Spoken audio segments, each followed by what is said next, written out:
Mrs Iqbal বাণিজ্যালয় থেকে আজকের দেশি পেঁয়াজের পাইকারি দরদাম জানিয়ে দিব। দেশের বাজারে পেঁয়াজ আমদানি চলাকালীন এবং আমদানি প্রতিনিয়ত হওয়াকালীন কিন্তু এলসি পেঁয়াজ এসেছিল। সেই এলসি পেঁয়াজের অবশেষে বন্ধের নিষেধাজ্ঞা জারি করেছেন সরকার এবং সেটা 30 তারিখের থেকে কিন্তু দেখা যাবে যে একেবারে যে টোটাল যে বন্ধ হয়ে যাচ্ছে। এবং এলসি পেঁয়াজ নিয়ে এবং এই দেশি পেঁয়াজ নিয়ে ব্যবসায়ীকে কি বলছেন আমরা সেটা জানবো। সরাসরি যুক্ত হচ্ছি। আসসালামু আলাইকুম। ওয়ালাইকুম আসসালাম। কেমন আছেন? আলহামদুলিল্লাহ। ভাইজান পেঁয়াজ বিক্রি করছেন এখন, জি কিন্তু ভাই। আপনারা তো কৃষকের পেঁয়াজ বিক্রি করেন। যে কৃষক ব্যাপারী সবার পেঁয়াজ বিক্রি করি। কৃষকরা অভিযোগ করেছিল এই মুড়ি কাটা পেঁয়াজ দিয়ে চরম লস হচ্ছে। হ্যাঁ, বর্ত- কৃষকদেরও লস, ব্যাপারীদেরও লস। ব্যাপারীদের লস যাচ্ছে, কিন্তু জি জি। কৃষকরা কি ন্যায্য দাম পাবে? কৃষকরা ন্যায্য দাম পাচ্ছে না, এখন পাচ্ছে না। এখন পাচ্ছে না, পাবে জি, কিনা জি। সেটা জানতে চাই। হ্যাঁ, আগামীতে পাওয়ার আশা আছে। পাওয়ার আশা আছে। জি জি। এই পেঁয়াজ এখন এলসি পেঁয়াজ বন্ধ হয়ে গেছে, আগামীতে বাজার বাড়ার সম্ভাবনা আছে। আচ্ছা এখন তো মুড়ি কাটা পেঁয়াজ এটা তো রাখা যায় না। দেখা যায় এরা প্রতিদিনের পেঁয়াজ প্রতিদিন বিক্রি করা লাগে। এই জন্য কৃষকরা হয়তো বাজার ন্যায্য মূল্য পাচ্ছে না। এখন পেঁয়াজ বিক্রি হচ্ছে 33 থেকে 35-36 টাকা। মার্কেটে। জি। আচ্ছা, পেঁয়াজ বিক্রি চলছে কত? 33। 33, 34, 35, 37ও বেচা কেনা হচ্ছে, যেগুলো রাজবাড়ী, পাংশা, এই গোয়ালন্দ, এই সমস্ত এলাকার মাল, মমিনখা, এ সমস্ত এলাকার মাল একটু বেশি দামে বিক্রি হচ্ছে। আচ্ছা ভাই, এই লটের পেঁয়াজ, এই যে এটা তো বাসাই পেঁয়াজ মনে হচ্ছে। এটা আমরা 35-36 টাকা বিক্রি করছি। এত বড় পেঁয়াজ? হ্যাঁ হ্যাঁ। এটা তো বাছাই না? জি জি।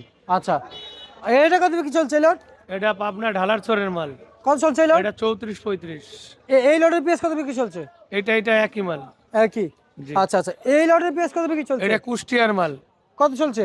কুষ্টিয়া এটা বিক্রি করছি 33-34। ভাই এগুলো কোন জেলার পেঁয়াজ? ওটা চাপিল মাল, ওটা কাটি পেঁয়াজ বলে। কাঠি পেঁয়াজ বলে? ওটা 20-22 টাকা দাম। আচ্ছা, 20-22 টাকা দাম। জি জি। আর হচ্ছে যাই, ভাই এই লটের পেঁয়াজ কত বিক্রি চলছে? ওটা 34-35। 34-35। জি জি। হাটের বাজার কত যাচ্ছে পার মন? হাটে 1200-1300 টাকা বাজার। 1200। 1200-1300 টাকা বাজার। 1200-1300 টাকা মানে বাজার যাচ্ছে। জি জি। আচ্ছা, আপনি যে যে কৃষকের পেঁয়াজ বিক্রি করে দিচ্ছেন, যারা পেঁয়াজ নিয়ে আসে জি। সাথে সাথে কি টাকা নিয়ে যায়? হ্যাঁ, লগে লগে নগদ হ্যান্ড ক্যাশ নেয়। আর যারা ব্যাপারী তারা নাম্বার দেয় আমাদের, bank number, Dutch Bangla number, আমরা টাকা পাঠাই দিই। আচ্ছা, আপনি তো একজন ব্যবসায়ী। জি ভাই। এই বছর এই সিজন আসলে, পেঁয়াজের নতুন সিজন আসলে সবাই হাটে যায়, জি। আপনি গিয়েছেন? না, আমি কখনো হাটে যাই নাই। আমাদের ব্যাপারীর মাল আসছে, মাঝে মাঝে আমরা চাষির মালও পাই। আমরা তো হয়তো চাষিদের যে একটা অগ্রিম টাকা দেওয়া লাগে, এটা হয়তো যারা দেশে তারা হয়তো চাষিদের মাল প্রতিদিন পাচ্ছে, আমরা হয়তো প্রতিদিন পাই না। কিন্তু আমরা ব্যাপারীর মাল কমিশন এজেন্ট, আমরা কমিশনে মাল বিক্রি করি। আচ্ছা আচ্ছা আচ্ছা আচ্ছা, বুঝতে পারছি। না, সবাই তো হাট বাজারে ঘুরে আসে যে দেশে কি পরিমাণ পেঁয়াজ আছে, কি পরিমাণ বেচাবেচি চলছে। হ্যাঁ, দেশে যখন ব্যাপারীর মাল আসবে তখন আমরা হাটের খবর নেব। এখন তো হাটঘাটে পেঁয়াজ উঠতেছে বেশিরভাগই। চাষিরা এখন শ্যামবাজার যতই যেসব ঘরে চাষিদের মাল আসতেছে সেসব ঘরে একটু বাজার কম যায়, আমরা একটু টাইনে ব্যাপারীর মাল একটু বাজার বাড়তি বেচার চেষ্টা করি। তবে বাজারের সাথে টালি করে বেচা লাগে, এই জন্য আর বাড়তি বিক্রি করতে পারি না। দেখা যায় যে এখন এইটার বাজার হাটে কিনা পড়ছে 1300-1400, কিন্তু আমরা বিক্রি করতেছি এটা 34-35, তাতে ব্যাপারীর লস হচ্ছে। তাতে ব্যাপারীর লস হচ্ছে। হ্যাঁ হ্যাঁ। আচ্ছা, ব্যাপারী যখন লস খায় তখন তো নিজেও জানে না যে বাজার কোন দিকে যায়।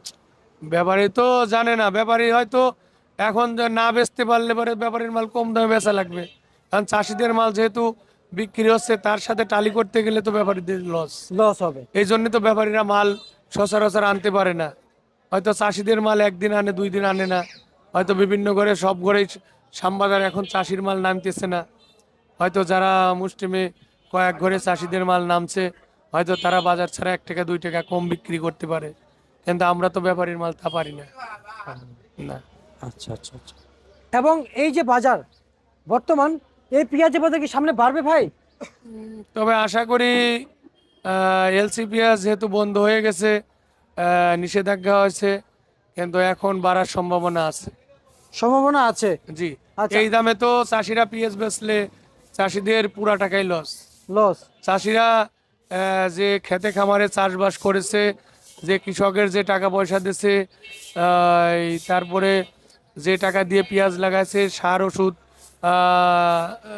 খেতে দিচ্ছে, কিন্তু এইসব টাকা চাষির উঠবে না। আচ্ছা, যেহেতু কৃষি উপদেষ্টা এবং কৃষি মন্ত্রণালয় জি, কাদের জি। জন্য? এটা চাষিদের জন্য। তাহলে তারা তো সুবিধা পাচ্ছে না ভাই। তারা সুবিধা পাচ্ছে না, তারা তো সবাই দিয়েই তো আর সব চাষিরই তো সুযোগ সুবিধা দেবে না। না। কৃষি উপদেষ্টা প্রতিমন্ত্রী যে কৃষি অধিদপ্তর থেকে যাদের প্রাপ্য, যারা হয়তো ট্রেনিং করে, যারা হয়তো যোগাযোগ রাখে, যেসব চাষিদের হয়তো খাতায় নাম আছে, তারা ঠিকই কৃষি উপদেশ সে মন্ত্রণালয় থেকে হয়তো কিছু হলেও পায়। পায় কিন্তু বীজ পায়, সার পায়, এরকম পায়। এটা পায় না, এটা ভুল, পায়, কিন্তু আচ্ছা সমস্ত চাষিরই এই সার বীজ এগুলো দেবে না তো। ভাই, আমি এই গত এক মাসে জি, কম নয় 500 জন কৃষকের সাথে কথা বলেছি। জি, জি। একজন কৃষক উনি প্রায় 80 বিঘা হুম। পেঁয়াজ লাগাইছে, সরকার থেকে কিছু পায় না। সরকার থেকে উনি পায় না, ওনার হয়তো সরকারের ওই খাতায় নাম নাই, উনি হয়তো ট্রেনিং করে নাই, উনি হয়তো যোগাযোগ করে নাই, এই জন্য হয়তো পায় না। আমি বলি আর আবার একজন দেখেন কি সাধারণ কৃষক, সেও হয়তো পাচ্ছে। আচ্ছা, আমি আরেকটু বলি। আমি এরকম জানতে পারছি, ওই একটা ফরিদপুর একটা চাষি আমারে বলল, ভাই আমি প্রতি বছরই হয়তো ওষুধ, ওই বীজ অফিস থেকে পাই। পায়, কিন্তু পায় আমরা সে বিষয়ে আমাদের কাছে তথ্য আছে যে কৃষি উপদেষ্টাদের কিংবা কৃষি যে মন্ত্রণালয় আছে জি, জি। তাদের যারা যারা ওদের কাছের লোক তারা পায়। এই যে আমি এইটা ভুল, এইটা আপনি যেটা বলতেছেন এটা কাছের লোক, কাছের লোক বলতে কেউ নাই, কিন্তু এটা হলো গিয়ে চাষিদের উপর ভিত্তি করে। চাষিরা যখন একটা, আমি যতটুকু জানি যে এই, গ্রাম, পাড়া, মহল্লা এসব জায়গায় ট্রেনিং হয়, চাষিদের নিয়ে চাষের আলোচনা হয়, এটা অফিস থেকে লোক আসে, তারা ট্রেনিং দেয়। যেরকম আমার একটা চাষি বললো, এবার আমার এই আহ, মসুরির বীজ দিছে, মসুরির বীজ উনি বলতেছে আমাদের পিলি করে লাগানোর জন্য বীজটা দিছে। তা মসুরির বীজ যেহেতু দেয়, সার দেয়, গুটি ইউরিয়া সার দেয়, আমি যতটুকু এই শ্যামবাজার থেকেই আমি যতটুকু জানি, আমি কম বেশি জানি যে সব চাষি পাবে না, এটা ভুল। তবে যারা হয়তো অফিসে আছে, যোগাযোগ আছে, অফিসে ঘোরাঘুরি করে ট্রেনিং করে, সেসব চাষিরা কম বেশি পায়। আচ্ছা আচ্ছা আচ্ছা আচ্ছা ভাই, এদিকে আজকে আলুর কি অবস্থা ভাই একটু জানান আলু না। আমরা বেচছিল গে 13-14 টাকা কেজি। আলু হ্যাঁ, নতুন আলু। আর পুরাতন পুরাতন 8 টাকা 9 টাকা। 8 টাকা 9 টাকা না? জি। আচ্ছা আচ্ছা আচ্ছা আচ্ছা আচ্ছা। আর এই আলুর বাজার কি বাড়বে? আলুর বাজার না বাড়লে এটাও চাষিদের লস। যারা ব্যাপারী কিনে আনতেছে তারাও কিনে হয়তো লাভবান হচ্ছে না, যারা চাষি খেতেতে তুলে বিক্রি করছে তাদেরও লস। আচ্ছা আচ্ছা, বুঝতে পারছি। ঠিক আছে জিয়া ভাই, জি, আপনাকে ধন্যবাদ। মেসার্স আপনাকেও ইকবাল ধন্যবাদ। বাণিজ্যালয় থেকে আজকে সর্বশেষ বাজার তালিকা।